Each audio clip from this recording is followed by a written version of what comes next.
Land revenue system, Britishers ने कौन कौन से लैंड रेवेन्यू सिस्टम इंट्रोड्यूस किए थे इंडिया में? पहला है इजारेदारी सिस्टम। इजारेदारी सिस्टम को इंट्रोड्यूस किया था वेरिन हेस्टिंग्स ने 1772 में।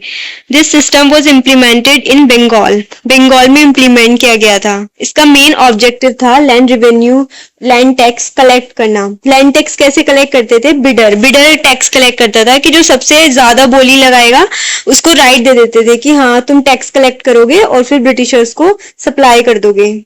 वैसा कुछ सिस्टम था। तो वो वेरिन हेस्टिंग्स ने इंट्रोड्यूस किया था, बंगाल में किया था, और बिडर टैक्स कलेक्ट करता था। ये 3 इंपॉर्टेंट पॉइंट है जो हमें याद रखने हैं। परमानेंट सेटलमेंट, परमानेंट सेटलमेंट को जमींदारी सिस्टम भी बोलते हैं। This is one of the most important system और बहुत बार एग्जाम्स में पूछा जाता है। This was introduced by governor general Lord Cornwallis in 1793। 1793 में लॉर्ड कॉर्नवालिस ने इंट्रोड्यूस किया था और उन्होंने इजारेदारी सिस्टम को खत्म कर दिया था, परमानेंट सेटलमेंट सिस्टम इंट्रोड्यूस किया था। कौन कौन से स्टेट में किया था? Bengal, Bihar, Orissa, Banaras and some districts of Madras. इस सिस्टम में क्या होता था कि जो जमींदार होते थे वो रेंट डिसाइड करते थे कि लैंड का कितना रेंट होना है। जमींदार ओनर्स थे लैंड के। सो 1/11 जो पार्ट होता था टैक्स का वो जमींदार अपने पास रखते थे और 10/11 पार्ट ब्रिटिशर्स को दे देते थे। परमानेंट सेटलमेंट के अंदर 19% ब्रिटिश इंडिया परमानेंट सेटलमेंट के अंदर आता है।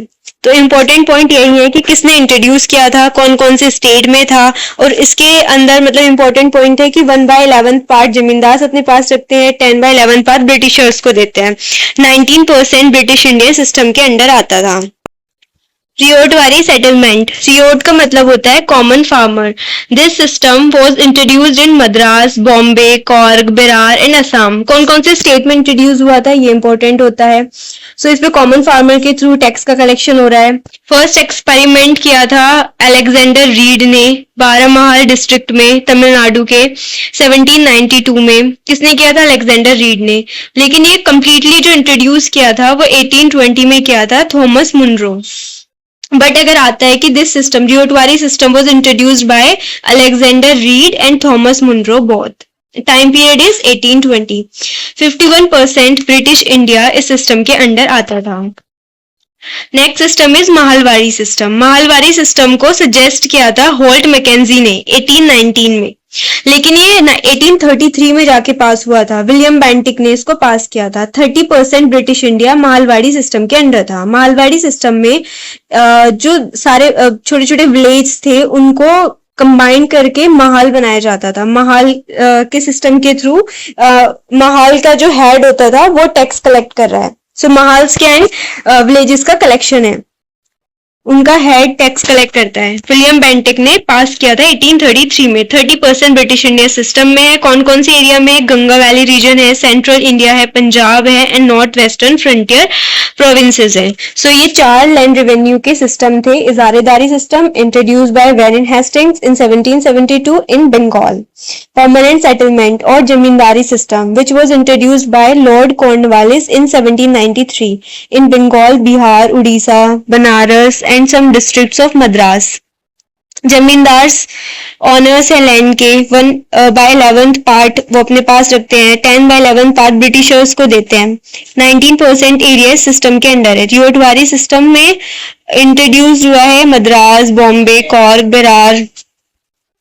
रियोटवारी सिस्टम इंट्रोड्यूस्ड किया था Alexander read and Thomas Munro in Madras, Bombay, Coorg, Berar and Assam. पहला एक्सपेरिमेंट किया था बारामहल डिस्ट्रिक्ट ऑफ तमिलनाडु में। 1820 में इंट्रोड्यूस हुआ था। 51% ब्रिटिश इंडिया सिस्टम के अंडर आता है। नाम माहलवारी सिस्टम हो गया, विलियम बेंटिक ने पास किया 1833 में। Ganga valley region, central India, Punjab, north western frontier provinces में इसको पास किया गया था।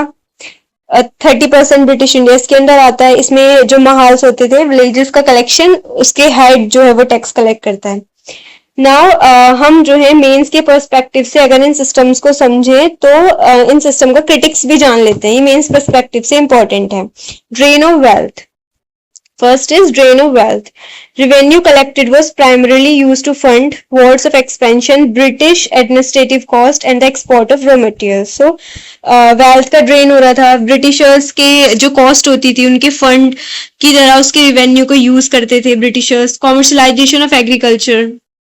हाई रिवेन्यू डिमांड की वजह से क्या हो रहा था, जो फार्मर्स थे वो फूड क्रॉप्स ना उगा के कैश क्रॉप ज्यादा उगाते थे, जैसे कि कॉटन है, इंडिगो है, जिसकी वजह से वो ग्लोबल मार्केट फ्लक्चुएशंस के लिए वर्नरेबल हो गए थे. फ्रीक्वेंट फेमाइंस आती थी तो उनसे उनका भारी नुकसान होता था.